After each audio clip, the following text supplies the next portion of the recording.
This afternoon I'm sewing rows together. My sides are long rows of multiple halves, and my bottom and top rows are just a single row, so I'm going to be sewing the hexies actually together side by side.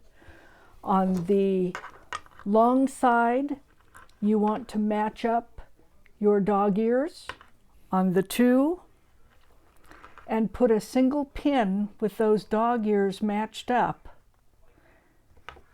to hold those in place to have a nice center, and then match up the points on either end.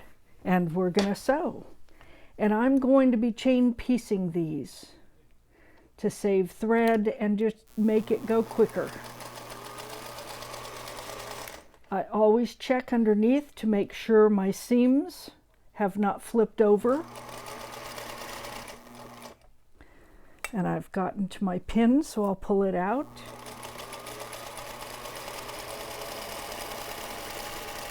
And that one is done. Now I'm going to do my other short row of single hexies. And again, I'm going to line up those two dog ears and put a single pin holding them together to keep my points nice, and then line up the points at the end to keep my seams nice and even all the way along. And I'm going to chain piece this one in next. And as you're sewing, do check underneath to make sure your seam didn't flip on the bottom side. And this one I had my pin far enough out that the needle was not going to hit it. And now I'm going to sew the short side together. Again, I'm going to match my dog ears and points. Since these are both on the end and I have pretty good control of where I start, I'm not going to pin this particular pair. When your dog ears are running up against your seam guide, I just flip them up so that they're out of the way.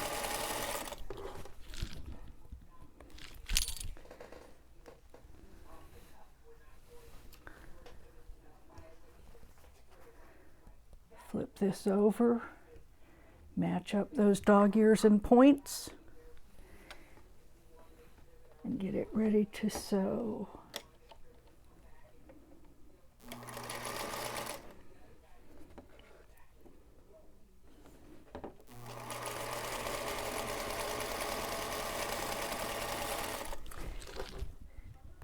If you're like me, you probably spend a fair amount of money on your spools of thread. I prefer Aurifil, which can be pricey.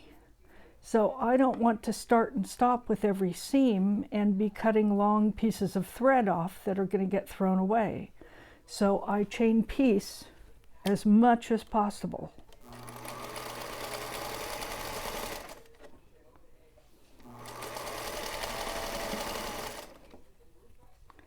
Make sure my points are matched up.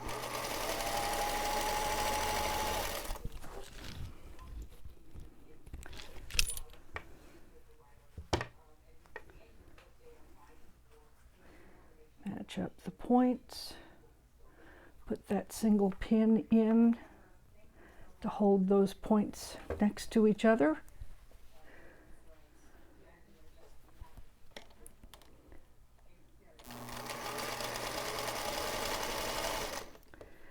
Check to make sure my seam hasn't flipped underneath.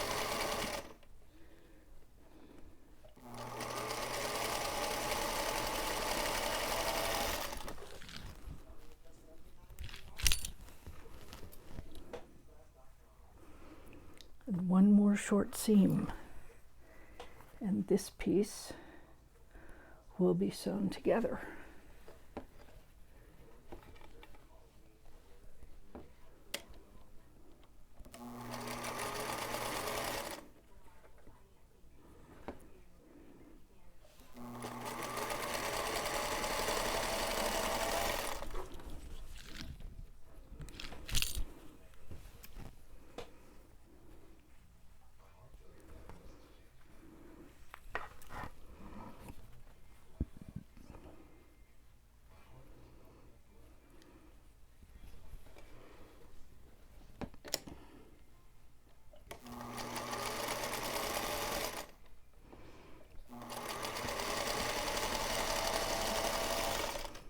Those two are done.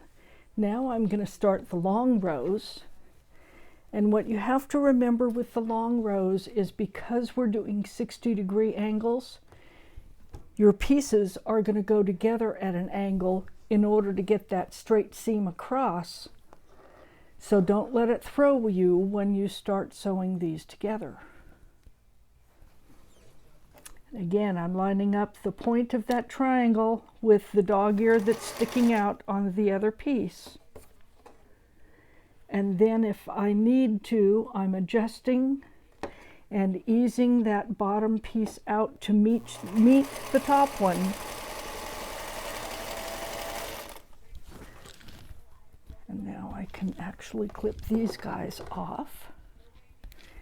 And if we look at these, we should have very nice little points there where the centers come together, and all we did was hold it together with one pin holding those dog ears together. And we keep going with the second one. Again, I'm chain piecing these babies. Get a production line going with yourself, keeping those points together.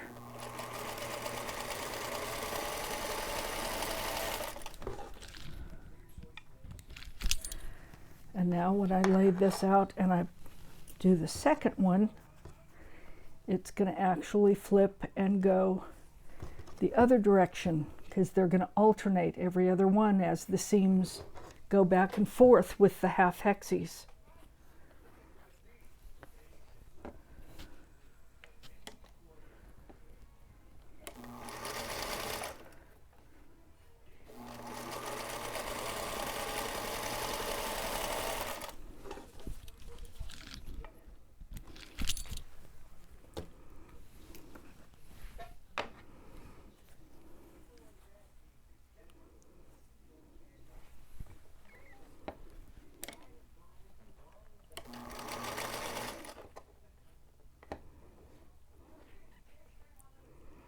Bottom one is just a hair short, so I'm easing it out.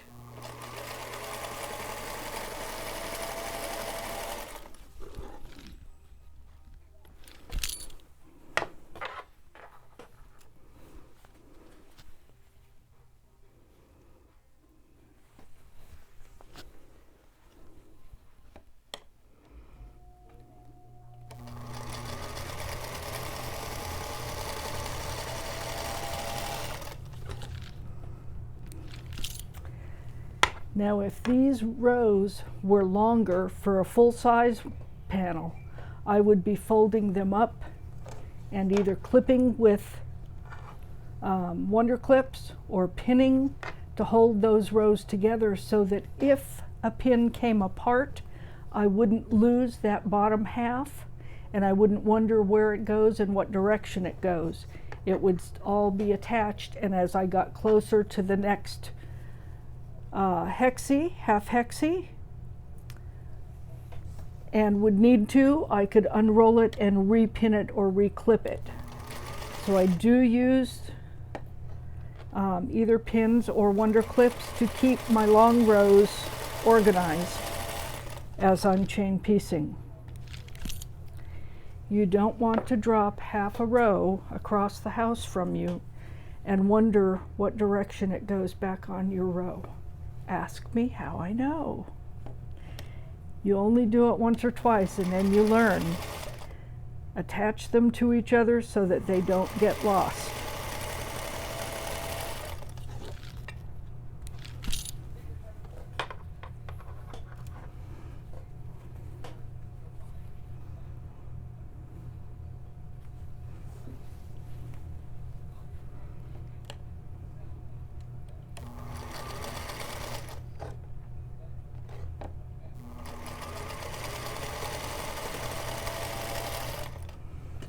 And now our rows are all sewn together and are ready for pressing.